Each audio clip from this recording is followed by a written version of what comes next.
안녕하세요. 촬영으로 지금 여러분과 계속 만나고 있는데요. 지난번에 저랑 이제 아픔과 그리고 어려움, 고통, 어떻게 이렇게 보듬어 주는지, 점토가 보듬어 주는지를 함께 했다면, 오늘은 이 점토가 나를 상징하는 동물로 만들어지고, 그 다음에 어디쯤 있는지를 부수적인 재료와 함께 같이 하면서 같이 경험해보는 시간을 갖겠습니다. 저를 상징하는 동물로 했을 때 저는 새를 만들었는데요. 그 새가 어디쯤 있는지 그림을 함께 그리면서 지금 같이 한번 작업을 해볼까 합니다. 그 새는 여기 잘 있어요. 제가 2개를 만들었던 거 기억나세요? 자, 언제든 이렇게 날아다니죠. 날아다니고 이 새가 다리가 아파서 쉬고 싶은데 쉴 곳을 잘 못 찾아서 도와주는 왼쪽 안 보이고 만들었던 새입니다. 여전히 저는 이 새를 저로 생각하고 있고요. 그리고 그 다친 다리는 지난번에 제가 말씀드렸듯이 현실에서 아팠던 그런 저를 상징합니다. 그래서 아마 지난 시간에 저의 아픔을 형상화했던 부모님의 이렇게 조상, 얼굴 두상들은 그 다친 새의 다리를 의미하기도 할 것입니다. 그래서 조금 붕대를 감아주는 작업을 했죠. 하얀 지점토로. 오늘은 이 새가 그렇게 치유를 좀 받고 좀 나무 그늘에 쉬면서 다시 날아오려고 합니다. 그리고 찰흙만으로 하지 않고 이제 찰흙과 부수적으로 다른 기본적인 재료들과 함께 했을 때 또 어떤 것들이 미술치료 안에서 치유적으로 나타나는지 저와 함께 경험해 봅시다. 저는 그 새를 갖고 왔고요. 흰 도화지가 지금 있습니다. 흰 도화지가 있고 여러분 되게 편안히 쓰실 수 있는 크레파스를 준비해 봤어요. 네. 크레파스 색 많이 필요 없고요. 그리고 도화지 한 장에 찰흙 재료로 만든 이 새가 어디쯤 날고 있을까를 상상해 봅니다. 말로만 제가 말씀드렸잖아요. 나무 그늘에 가자, 그 다음에 하늘을 날고 있다 그랬는데 지금 이 새가 어디를 갈지, 어디쯤 날고 있을지를 지금 상상하면서 제가 구체화해서 한번 그림을 그려보겠습니다. 네, 그러면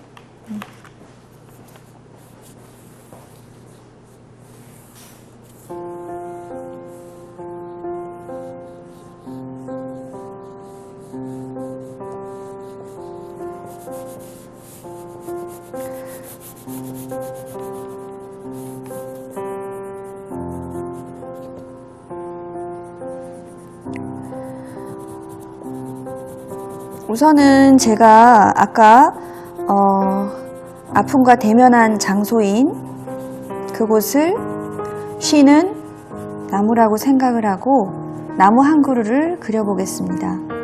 왼편에 나무 한 그루를 그렸고요. 그릴 거고요.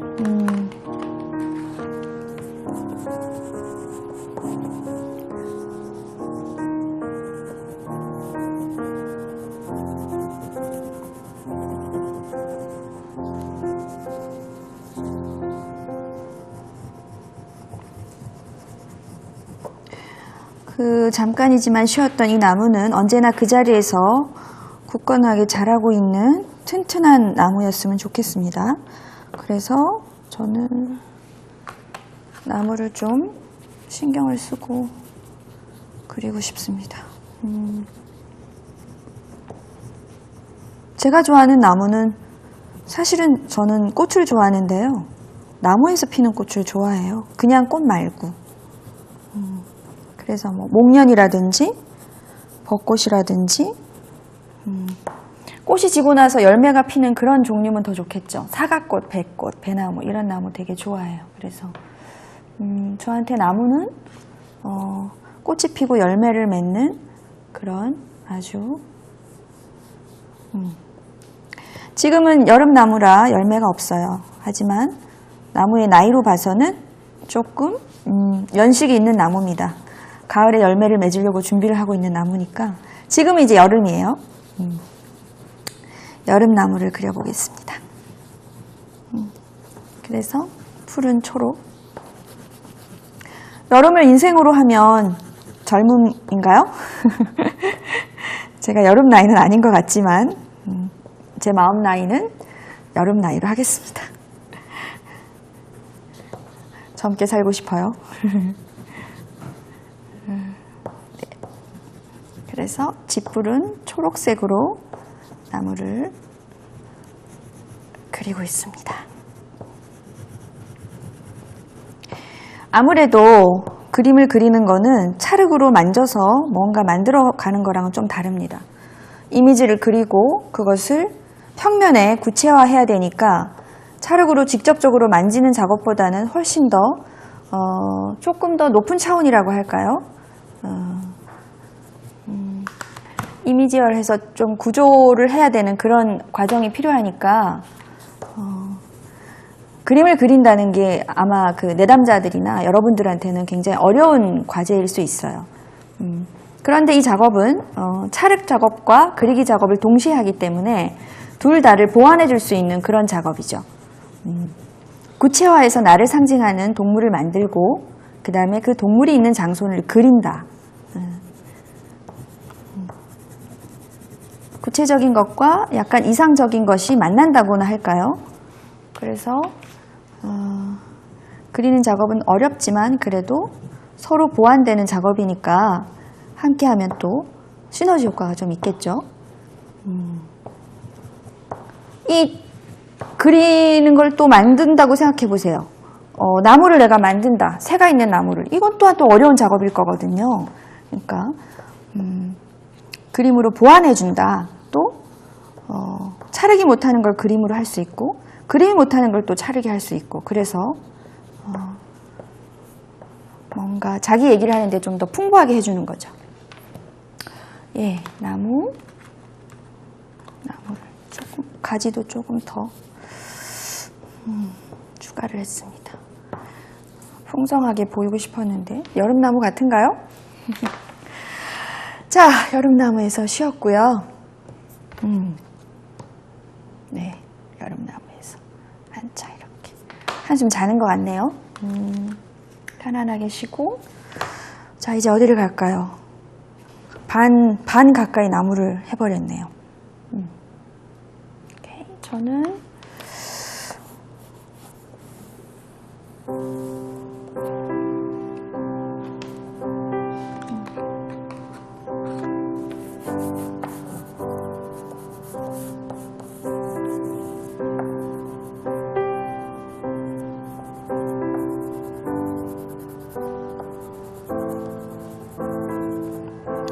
이 나무는 제 그림으로 지금 어떤 언덕에 있는데요.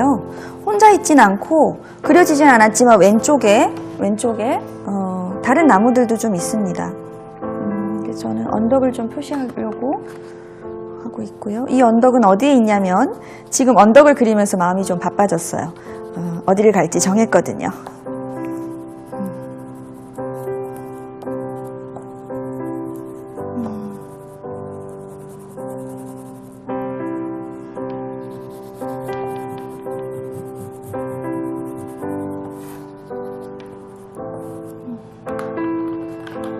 그리고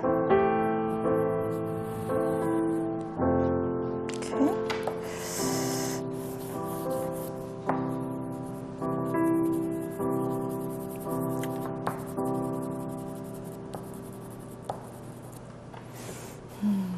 어디를 가냐면요.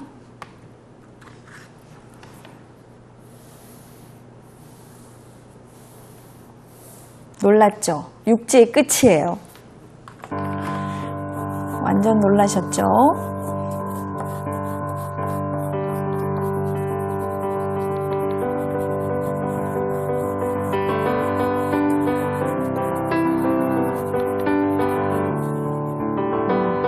멀리 보이는 곳은 바다입니다. 바다예요.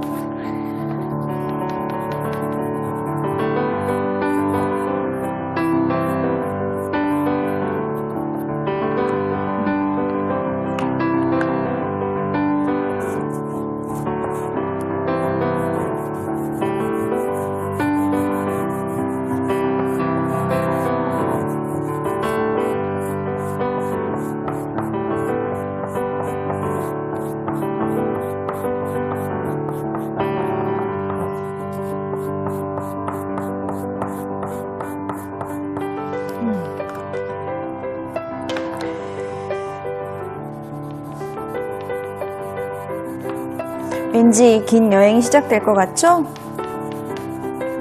바다 너머엔 뭐가 있을까요? 정해지진 않았습니다. 하지만 날개를 가졌으면 날아야겠죠?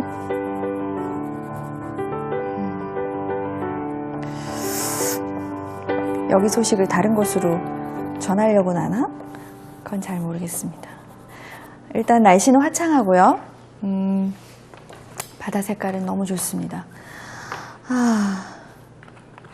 보기만 봐도 시원하네요. 바다는 무궁무진하죠, 그쵸?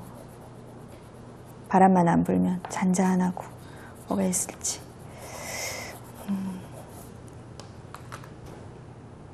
하늘엔 구름 한 점, 2점, 3점.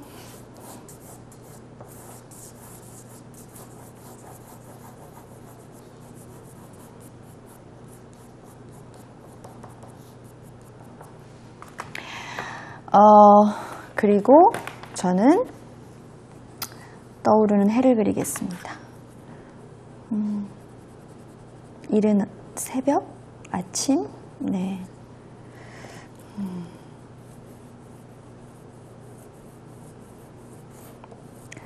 노을 아닙니다. 아침입니다. 아침이에요. 자, 이 해의 출현으로 드디어 이 그림에 시간도 생겼습니다.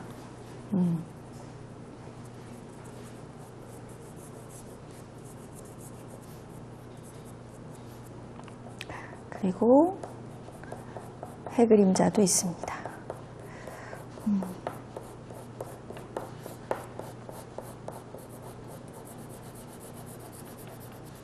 이렇게 보니 제가 좀 그림 좀 잘 그리는 것 같네요. 찰흙으로 만들 때는 주제가 그래서 그런지 어려웠는데 그림을 그리는 나를 보니까 조금 이렇게 미술에 좀 자신감이 생긴 것 같아요. 미술을 전공해도 이게 재료나 방법에 따라서 달라요. 그림이 저한테 좀 편안하다는 얘기죠. 그러나 찰흙이 굉장히 치유적인 매체라는 거는 알고 있고요.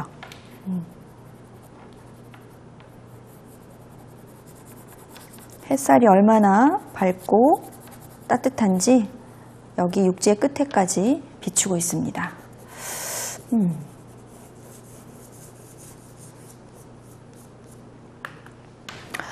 자, 이 새는 떠오르는 곳을 향해서 나무에서 한참 쉬다가 이제 바다를 향해 날아갈 겁니다.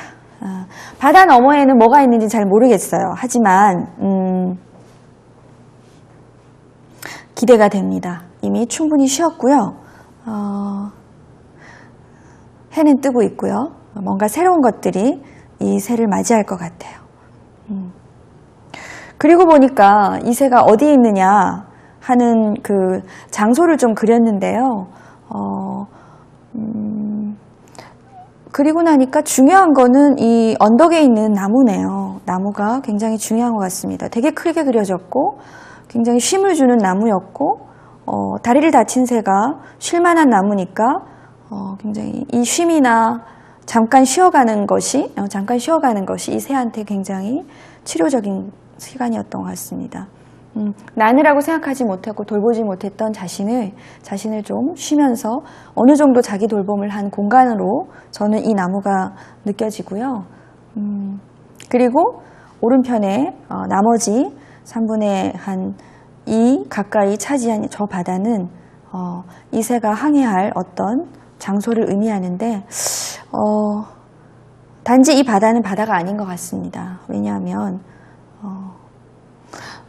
하나의 텀이 끝났다고나 할까요? 육지의 끝에서 이제 그 다음에 어떤 다른 곳을 향해서 가는 거니까 저 바다 너머에 있는 다른 어떤 육지 또는 땅 또는 바다를 건너는 그 과정, 이런 과정들이 이 새한테는 굉장히 중요하게 보입니다.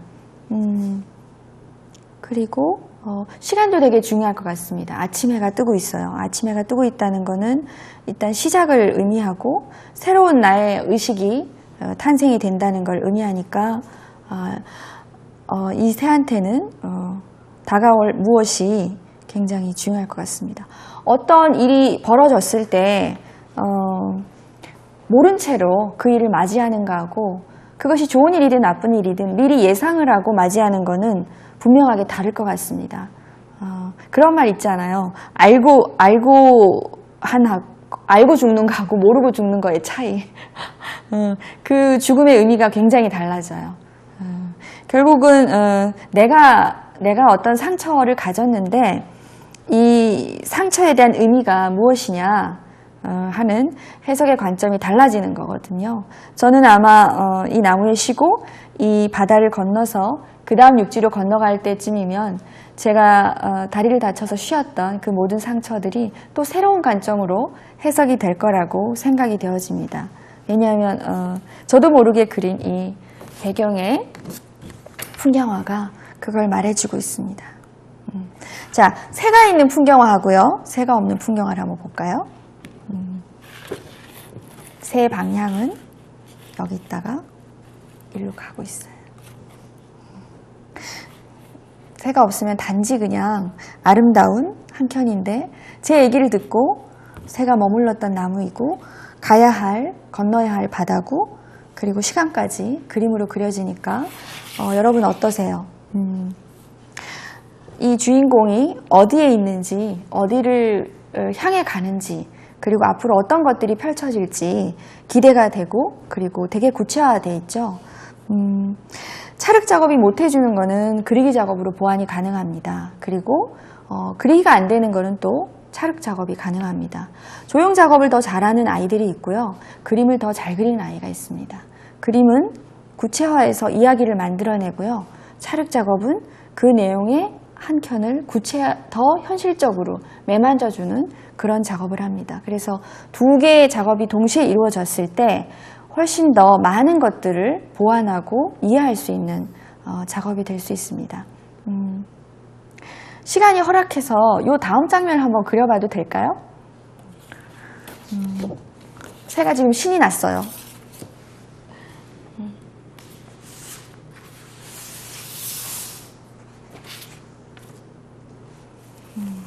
아이들과 함께 하거나 또는 여러분들이 누군가를 만나거나 여러분 자신의 작업을 할 때도 그 다음 장면을 연결해 봐도 좋을 것 같습니다.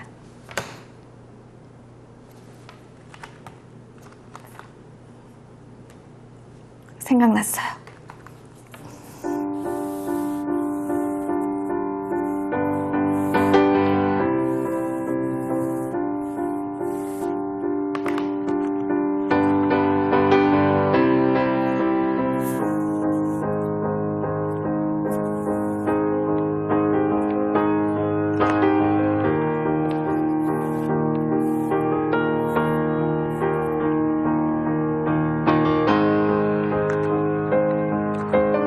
뭔지 알겠죠?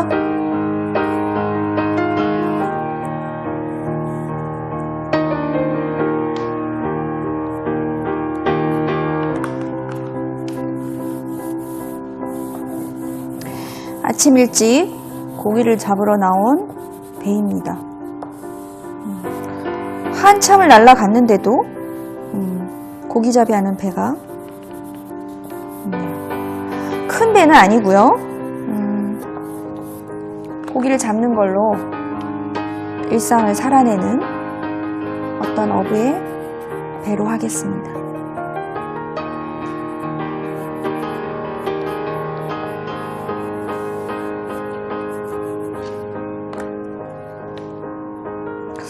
네, 이렇게 좋을 것 같네요. 자.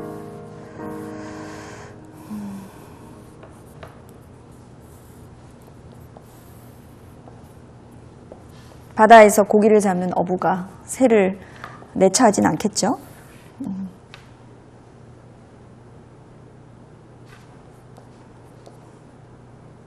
뭔가 여기 사람이 타고 있어야 되니까 사람이 타고 있는 장소가 있으면 좋겠네요.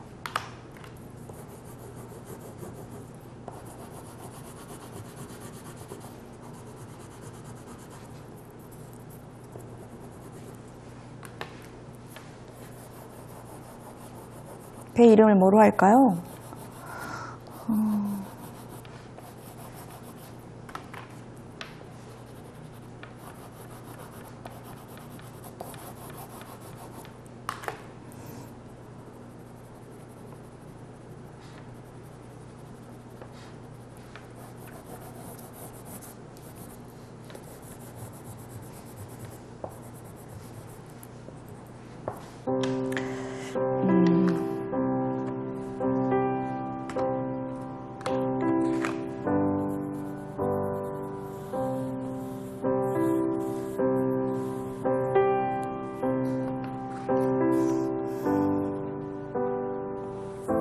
왜 고기를 잡는 배냐면요.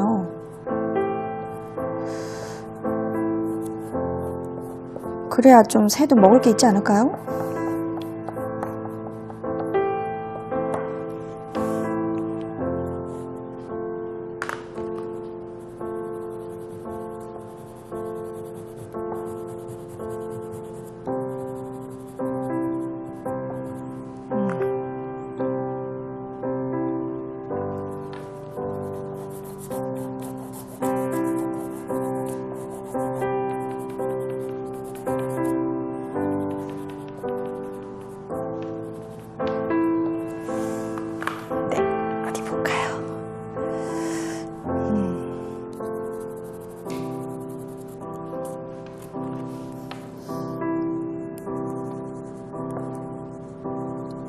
저 혼자 지금 신났죠?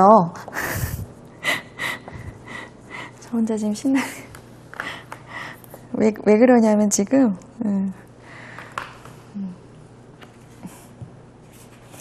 자, 조금 표현이 좀 덜 됐긴 한데, 그 다음 장면이 지금 아까 새가 있던 그 육지의 끝입니다. 그리고 멀리 떨어져서 나와서, 얼마 안 나왔을 수도 있어요. 그쵸? 멀리 떨어져 나왔는데, 이제 물고기를 잡는 배와 마주쳤고요.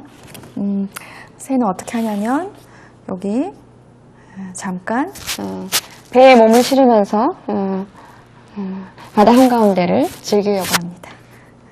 어부들이 낚는 물고기의 양도 이런 거 좀 지켜보고요. 자, 여러분 이 새 여행이 기대가 되지 않으세요? 그리고 멀리 보고 많은 걸 경험한 다음에 다시 많은 얘기들을 하러 올게요.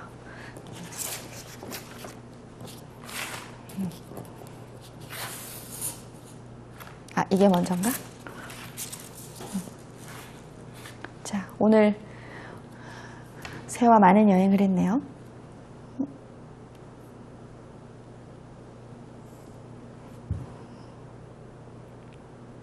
네, 한편의 드라마가 펼쳐졌나요? 지금 새는 되게 기분이 좋습니다. 한참을 쉬었거든요. 그리고 바다를 향해 가다가 배와 마주쳤고요. 배에서 무슨 일이 벌어지는지 잠깐 볼 거예요. 그 다음에 자기 길을 다시 갈 겁니다. 바다 너머에 뭐가 있을지 모르겠지만 그게 아마 제가 다음에 만나는 여러분들과 함께할 작업일 것 같습니다. 자, 나를 상징하는 동물 정리를 하자면 그 동물을 구체화하고요. 이 새가 어디 있나 하는 이 공간은 이 현재 이 새의 심리적인 상태나 시간, 어떤 실제적인 공간도 보여주고 있습니다. 그런데 제 그림은 그렇게 구체적인 그림은 아니고 약간 상상 속에서 나왔기 때문에 그 의미를 좀 발견해야 되는 그림인 것 같습니다. 여기가 어떤 장소인지 구체화되지 않고 실제적이지 않잖아요. 그러니 여러분들이 가능한 또는 상상 가능한 있을 법한 그런 장소로 여행을 한다고 생각을 하시고요. 저와 함께 이렇게 편하게 재밌게 여행을 하셨다면 저는 그걸로 좋습니다. 굳이 의미적으로 해석을 하자면 저는 충분히 쉬었고 여전히 사람들과 내면 여행을 갈 겁니다. 새로 자유롭게. 치료사가 좀 자유롭다는 뜻은 진솔한 거와 좀 개방적인 것과 관련이 있을 것 같습니다. 아이들은 거의 비현실적이고 상상력이 풍부하고 환상에 젖어 있는 사람들이 되게 많거든요. 그것을 좀 이해하려면 날개를 좀 가질 필요가 있습니다. 붕 떠서 좀 볼 필요가 있어요. 그래서 함께 여행하는데 굉장히 좋은 탤런트를 저는 새의 날개로 생각을 합니다. 그러나 땅도 짚고 쉬기도 해야겠죠. 다음 시간에 여러분과 다시 여행을 할까 해요. 감사합니다. 여기까지 할게요.